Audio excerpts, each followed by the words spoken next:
Evangelho de João, capítulo 14, versículos de 1 a 17, diz assim: Não se turbe o vosso coração.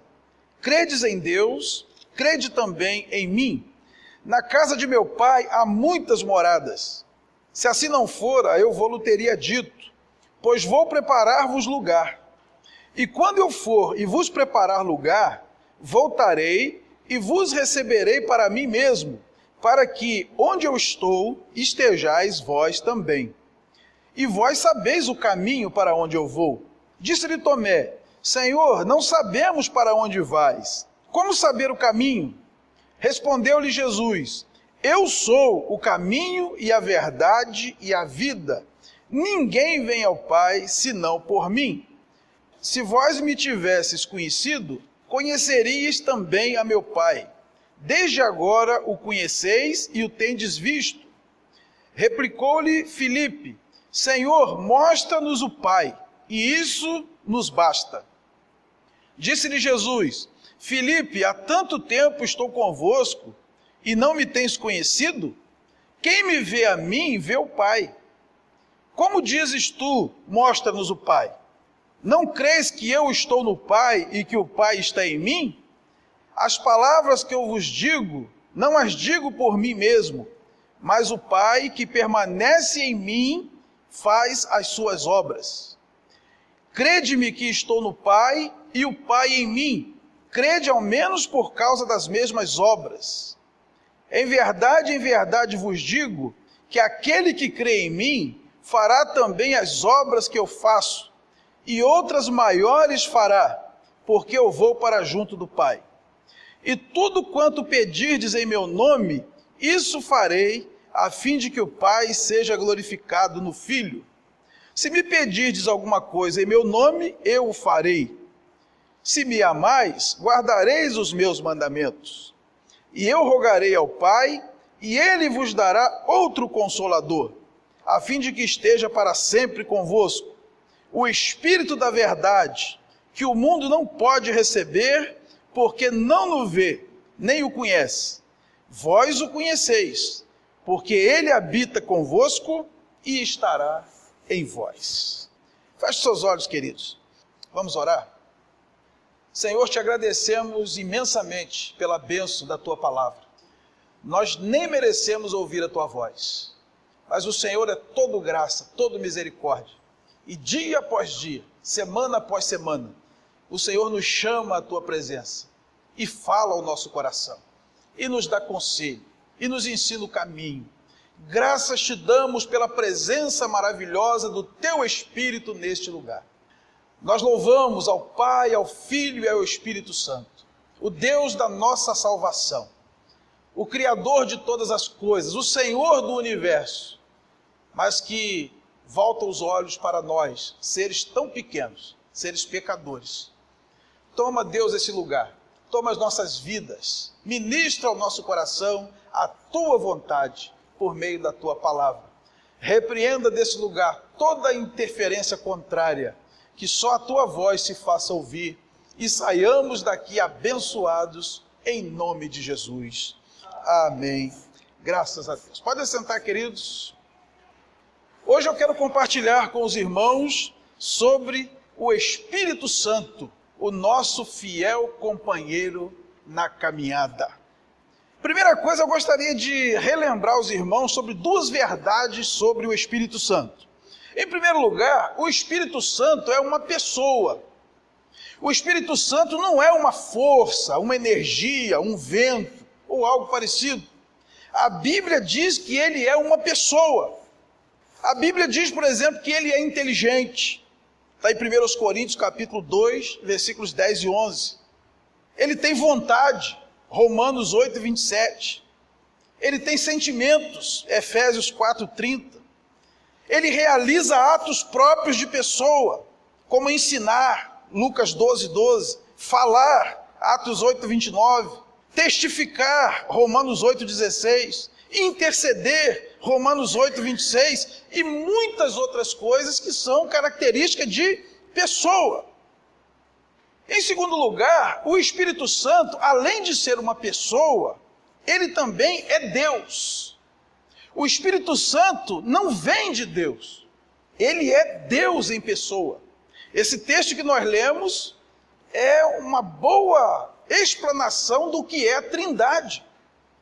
O Espírito Santo é uma das pessoas da Trindade. E a Bíblia diz que o Pai gerou um Filho dentro da eternidade, e esse Filho então é eterno e é Deus, e o Pai e o Filho conjuntamente expiraram o Espírito Santo dentro da eternidade. Então o Espírito Santo é Deus e é eterno também. Isso nós podemos ver em João capítulo 14, 26 e também em João capítulo 15, versículo 26. Tudo mais que nós conhecemos foi criado fora da eternidade. Então está sujeito ao tempo. Não é eterno, tem começo. A Bíblia afirma explicitamente que o Espírito Santo é Deus. Podemos ler isso em Atos capítulo 5, versículos 3 e 4. Também lhes são atribuídas perfeições divinas, como onipresença, está lá no Salmo 139, de 7 a 10, onisciência, 1 Coríntios 2, 10 e 11, onipotência, 1 Coríntios 12 e 11, e eternidade, Hebreus capítulo 9, versículo 14.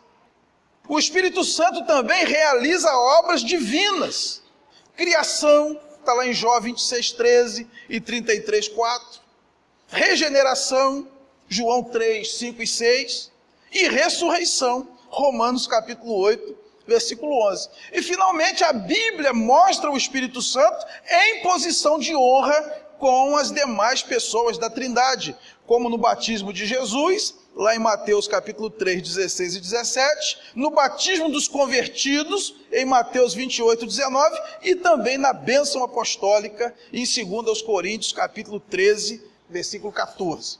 E eu queria reafirmar com a igreja nessa noite 3 verdades sobre o Espírito Santo, o nosso fiel companheiro. Em primeiro lugar, é que o Espírito Santo agiu em nós antes mesmo de nos convertermos.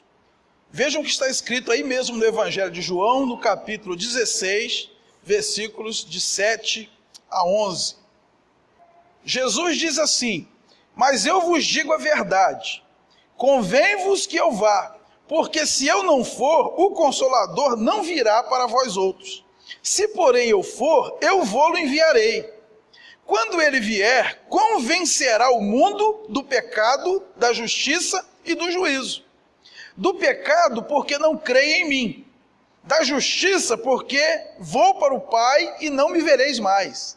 Do juízo, porque o príncipe deste mundo já está julgado. Se nós perguntarmos assim, o Espírito Santo age no pecador? A nossa primeira tentação é dizer assim, não.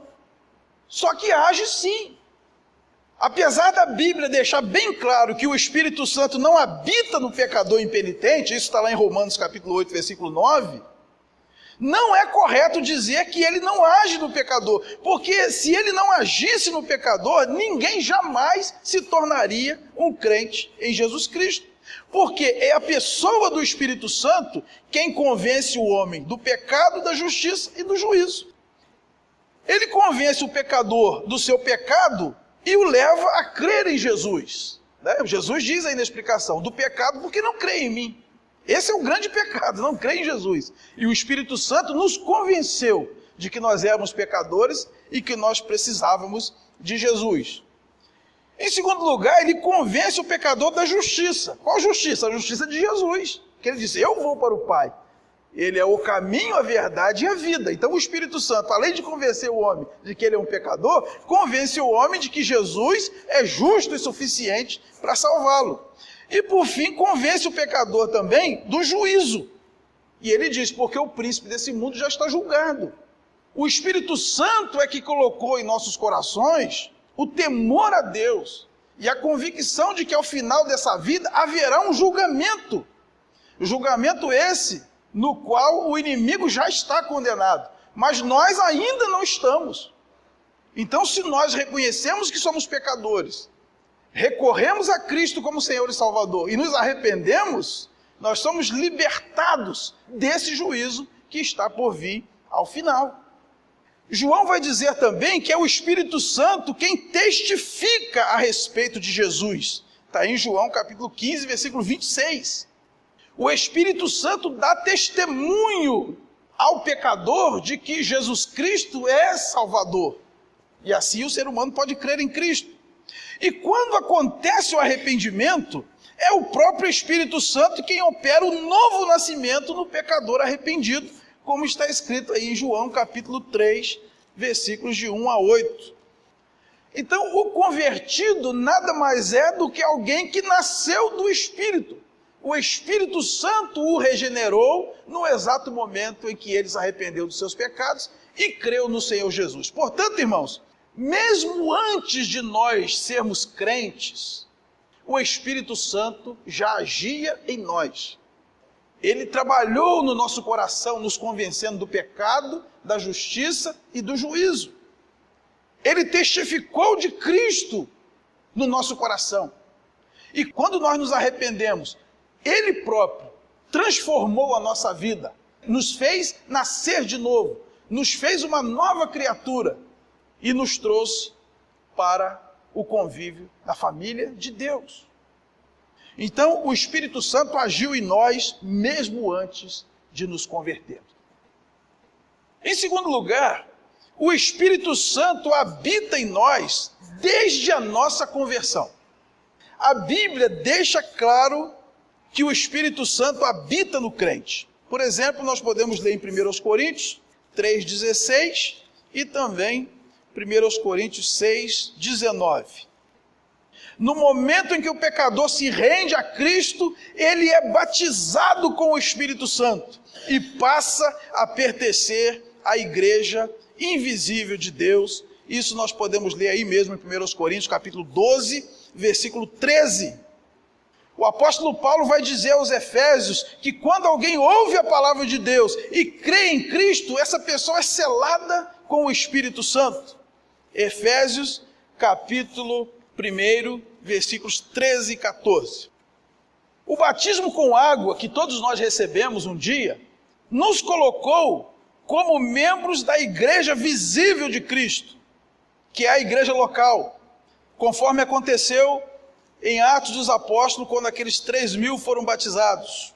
Em Atos 2,41 diz o seguinte: então os que lhe aceitaram a palavra foram batizados, havendo um acréscimo naquele dia de quase 3.000 pessoas. Então, quando a pessoa é batizada, ela é acrescida à igreja local.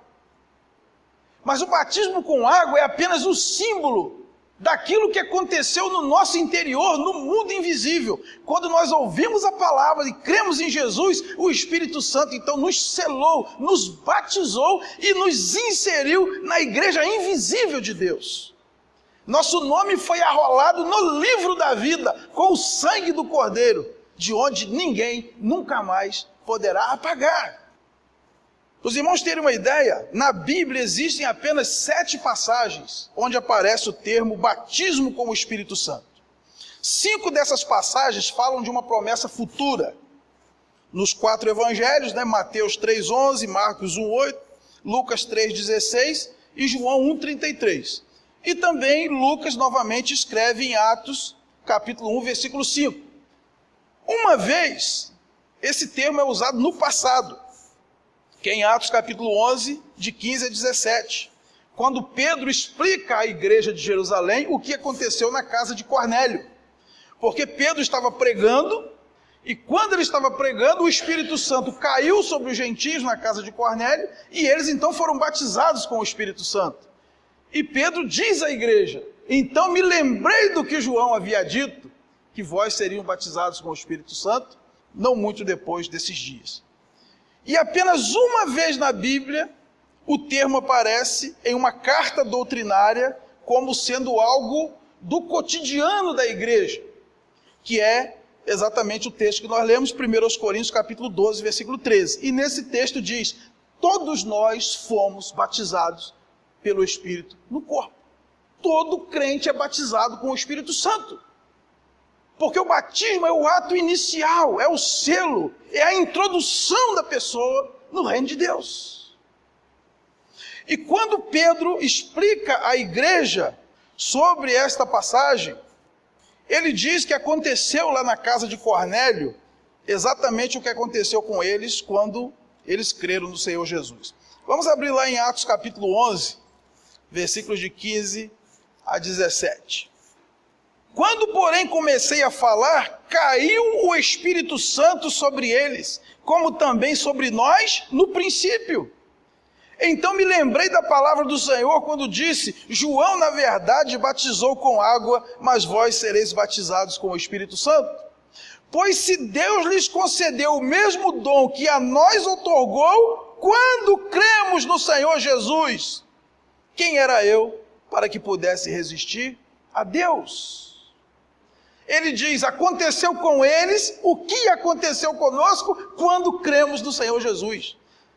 E ele falou, foi batismo com o Espírito Santo o que aconteceu na casa de Cornélio. Então, quando cremos no Senhor Jesus, nós somos batizados com o Espírito Santo. E se você percorrer a Bíblia, de Gênesis a Apocalipse, você vai ver que batismo é o rito inicial. E que batismo com o Espírito Santo não pode ser outra coisa a não ser o selo do Espírito que acontece quando a pessoa recebe a Cristo como Senhor e Salvador. A Bíblia também chama essa experiência de unção com o Espírito Santo. Porque nesse momento, o momento da conversão, o pecador é consagrado, ele é separado para Deus.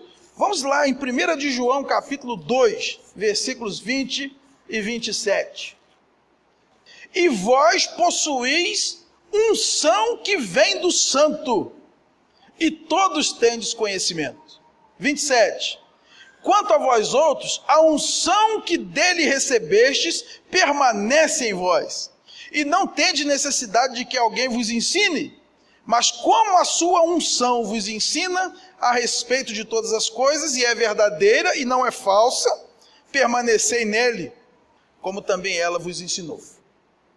Então, quando nós nos convertemos, nós recebemos a unção do Espírito Santo. Quem é o ungido? É aquele que é separado para Deus. Não existe um crente na face dessa terra que não seja ungido. E não existe crente mais ungido que outro. Porque ou nós temos o Espírito Santo e somos ungidos, ou não temos o Espírito Santo e não somos ungidos. A Bíblia afirma que todo aquele que experimentou o novo nascimento é um ungido de Deus. Olha 2 Coríntios capítulo 1, versículos 21 e 22. Mas aquele que nos confirma convosco em Cristo e nos ungiu é Deus, que também nos selou e nos deu o penhor do Espírito em nosso coração.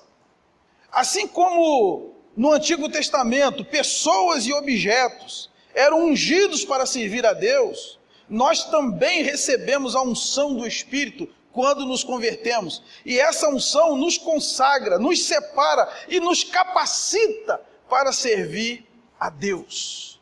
A exemplo de Jesus Cristo. Olha o que está escrito em Atos, capítulo 10, versículo 38. Como Deus ungiu a Jesus de Nazaré com o Espírito Santo e com poder, o qual andou por toda parte fazendo bem e curando a todos os oprimidos do diabo, porque Deus era com ele. É para isso que serve a unção de Deus na vida do crente, para que o crente ande por toda parte fazendo bem e ajudando as pessoas que precisam. Unção não tem nada a ver com o homem se tornar um ser prepotente, o centro das atenções. Unção nada mais é do que uma consagração para servir a Deus. E ser ungido é fazer o bem e libertar as pessoas do jugo do inimigo. Jesus era ungido. E Pedro escrevendo aqui, ele poderia falar de tanta coisa. Pedro viu a transfiguração no Monte das Oliveiras. Pedro viu Jesus andar sobre as águas. Pedro viu Jesus multiplicar pães. Pedro viu Jesus curar doenças incuráveis. Pedro viu Jesus ressuscitar os mortos. Não, ele diz, Deus ungiu a Jesus e ele andou por toda parte fazendo bem. Quer ver um crente ungido? É o crente que anda por toda parte fazendo bem, sendo boa gente, sendo cumpridor dos seus deveres, sendo bom cidadão, tratando bem as pessoas, sendo uma bênção. Portanto, irmãos, no momento da conversão, o Espírito Santo vem habitar em nós. E de uma vez por todas, Ele nos sela, nos batiza e nos unge com o seu poder. E isso é permanente. Em terceiro lugar, o Espírito Santo estará conosco até o fim da jornada. Em que pese a obra do Espírito Santo ser definitiva e permanente na vida do verdadeiro convertido, a Bíblia diz que não devemos ficar estagnados, mas procurar o enchimento com o Espírito Santo. Isso está em Efésios capítulo 5, versículo 18. Não vos embriagueis com vinho, mas enchei-vos do Espírito. E aí é uma ordem e está no presente contínuo, enchendo-vos do Espírito. Ser cheio do Espírito não é o quanto de Espírito nós temos. Até porque, quando nós lemos em João capítulo 3, versículo 34, nós vamos ler lá que Deus não dá o Espírito por medida. Nós não recebemos o Espírito Santo a conta-gotas. O Espírito Santo é uma pessoa. Ou ele habita em nós, ou ele não habita em nós. Então, ser cheio do Espírito Santo não é a quantidade de Espírito que nós trazemos para dentro de nós. Ser cheio do Espírito é o quanto de nós que o Espírito Santo controla. Lá em Gálatas capítulo 5, versículos 16 e 18, diz assim: digo, porém, andai no Espírito e jamais satisfareis a concupiscência da carne. Porque a carne milita contra o Espírito e o Espírito contra a carne, porque são opostos entre si, para que não façais o que porventura seja do vosso querer. Mas se sois guiados pelo Espírito, não estáis sob a lei. O Espírito Santo, quando ele vem habitar em nós, ele deseja controlar todas as áreas do nosso ser. Só que todo mundo sabe que o Espírito Santo é Deus e Deus não arromba portas. Eis que estou à porta e bato. Se alguém abrir, entrarei. Dificilmente alguém vai se converter completamente sob o controle do Espírito Santo. Porque ao mesmo tempo em que a conversão traz consigo o decreto de que nós somos santos, ela também nos coloca num processo de santificação. Ou seja, o Espírito Santo, ele quer ir se entranhando dentro de nós e expulsando tudo que é carne, tudo que é treva, tudo que não presta. E cada espaço de nós precisa ser rendido ao Espírito Santo para que ele possa controlar. Geralmente, quando vamos a Cristo, nós entregamos a nossa alma a Deus. Mas muitas pessoas não entregam o coração a Deus, não entregam sua vida sentimental a Deus. Não deixam Deus opinar sobre com quem elas devem se relacionar. Homem, mulher, amigo, amigo. Não, minha vida sentimental é comigo. Algumas pessoas não rendem sua vida profissional ao Espírito Santo. Não, minha profissão é que eu vou escolher. Não oram, não sujeitam suas decisões ao Espírito Santo. Há pessoas que não entregam sua vida ministerial ao Espírito Santo. Elas querem escolher o que vão fazer na igreja e não se rendem. Quantos não entregam sua vida financeira ao Espírito Santo? E dizem que a área financeira é a última área onde o Espírito Santo consegue chegar. É difícil render essa área a Deus. E a gente vê crentes antigos no Evangelho que até hoje têm dificuldade de se manterem fiel nessa parte. Então o Espírito Santo, ele quer ir entrando. O apóstolo Paulo chegou no nível que ele disse: já não sou eu quem vive, mas Cristo vive em mim. Nós temos a mente de Cristo. Olha que maravilha. Então isso é ser cheio do Espírito. É nós nos abrirmos para que o Espírito Santo controle cada área da nossa vida. Será que o Espírito Santo já controla a nossa boca? E as palavras que saem da nossa boca são palavras que edificam? Será que o Espírito Santo já controla nosso pensamento? Nós temos peneirado aquilo que ocupa o nosso pensamento, como diz Filipenses capítulo 4, versículo 8. Será que o Espírito Santo já controla nossos impulsos? Quanto mais rendermos ao Espírito, mais seremos cheios dele. A expressão cheio do Espírito aparece 10 vezes no livro de Atos. E em todas as vezes, ele está capacitando pessoas para fazer a obra de Deus.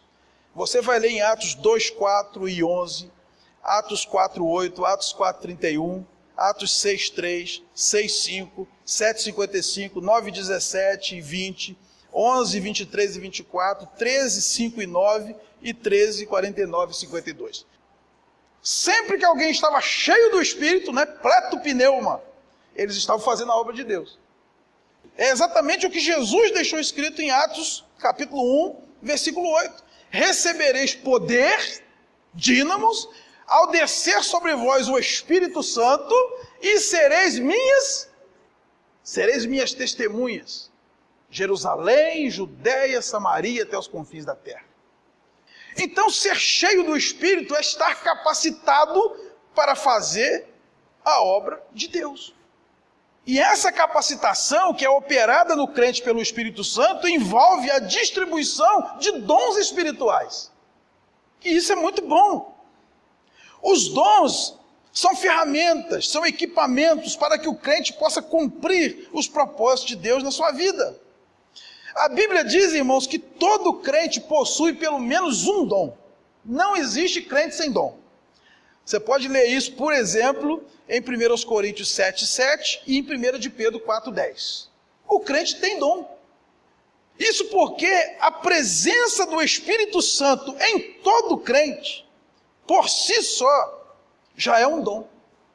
Lá em Atos 2:38 diz: arrependei-vos, cada um de vós seja batizados para a remissão dos vossos pecados e recebereis o dom do Espírito Santo. Ora, se todo verdadeiro crente tem o Espírito Santo, e se o Espírito Santo já é um dom, não é de admirar que os crentes recebam dons para que possam servir ao Senhor. Nós temos 6 listas principais de dons no Novo Testamento. Tem uma lista em Romanos 12, de 6 a 8. Tem uma outra lista em 1 Coríntios 12, de 8 a 10. Tem uma lista em 1 Coríntios 12, de 28 a 30. Tem uma outra em 1 Coríntios 13, de 1 a 3. Uma outra em Efésios 4, de 8 a 14. E uma lista em 1 de Pedro 4, de 8 a 11. Nessas listas, e em alguns outros versículos isolados, nós podemos descrever 32 dons espirituais. E esses dons, eles são divididos em 3 categorias, basicamente: dons carismáticos, dons ministeriais e dons de serviço. Carismático vem da palavra caris. Caris também é traduzido como graça.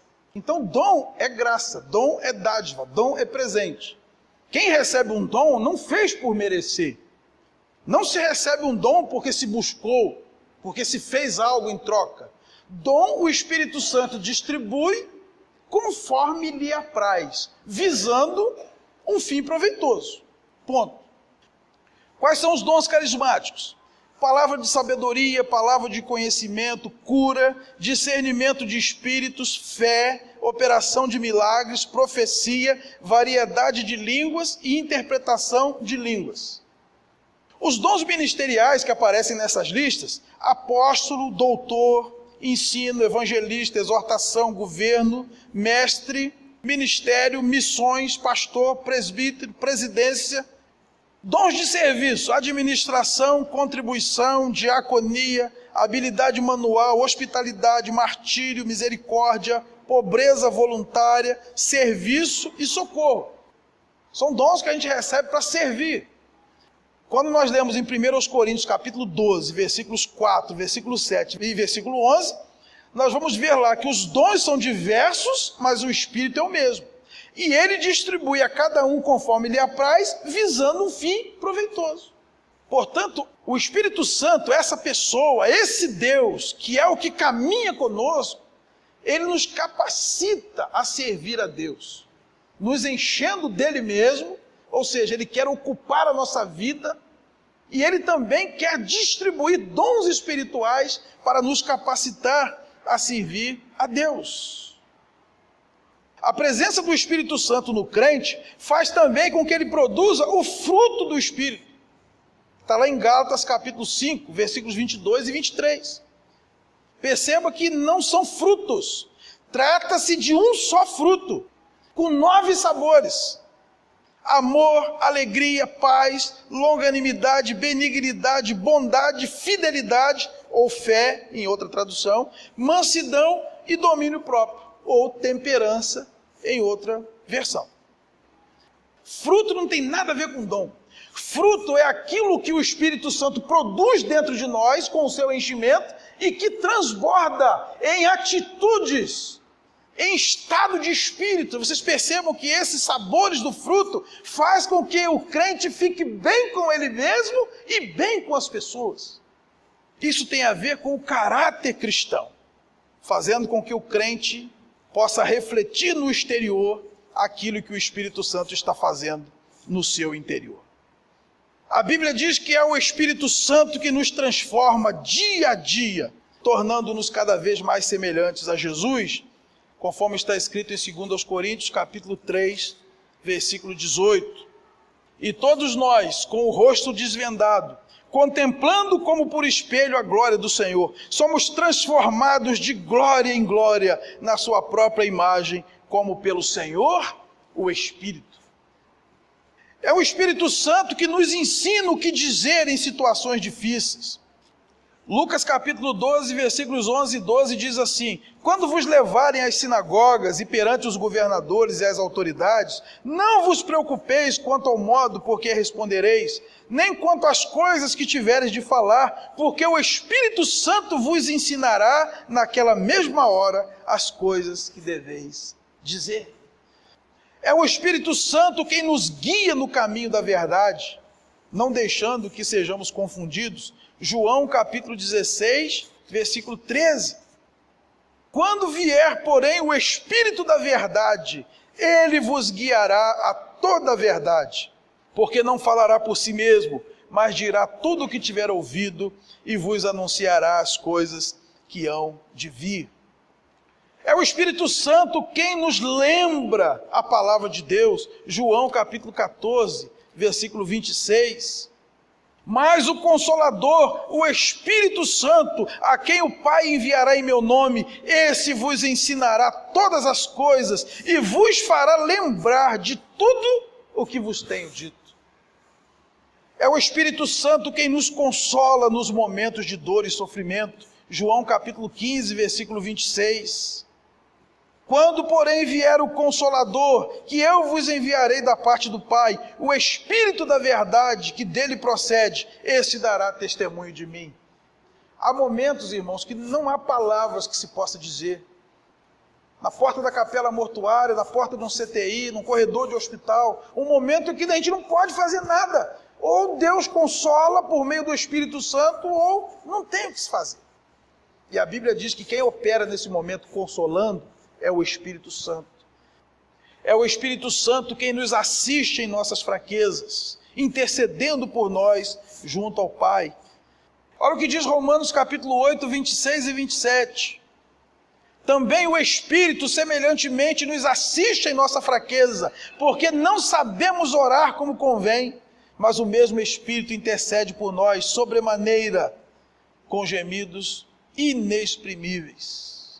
E aquele que sonda os corações sabe qual é a mente do Espírito, porque segundo a vontade de Deus é que ele intercede pelos santos. E finalmente, é o Espírito Santo quem testifica em nosso coração a certeza da salvação. Romanos capítulo 8, versículo 16. O próprio Espírito testifica com o nosso espírito que somos filhos de Deus. Como é que o crente pode ter certeza da salvação? É só o Espírito Santo. Ele dá testemunho com o nosso espírito.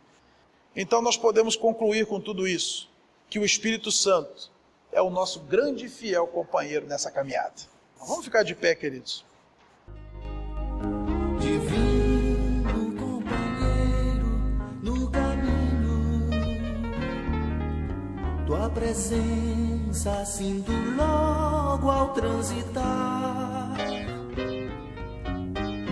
vindo dissipaste toda a sombra, já tenho luz, a luz bendita do amor. Fica, Senhor, já se faz tarde, tens meu coração para pousar.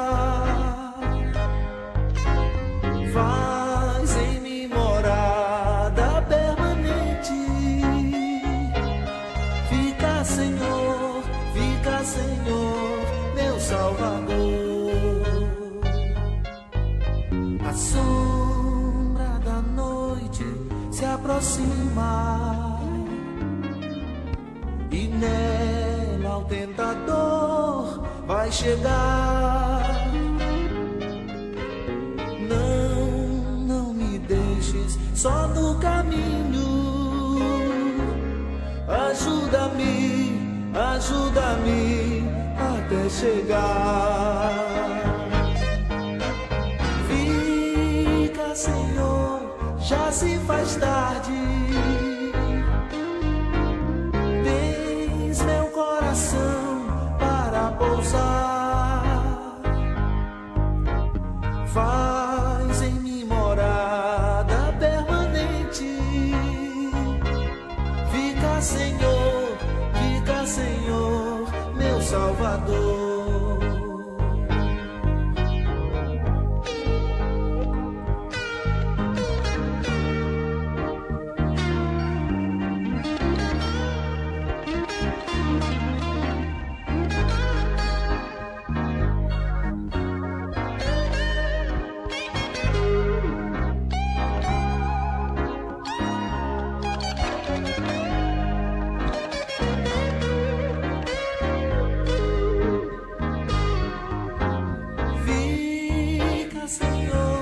Já se faz tarde. Tens meu coração para pousar. Faz em mim morada permanente. Fica, Senhor, meu Salvador. Fica, Senhor, já se faz tarde.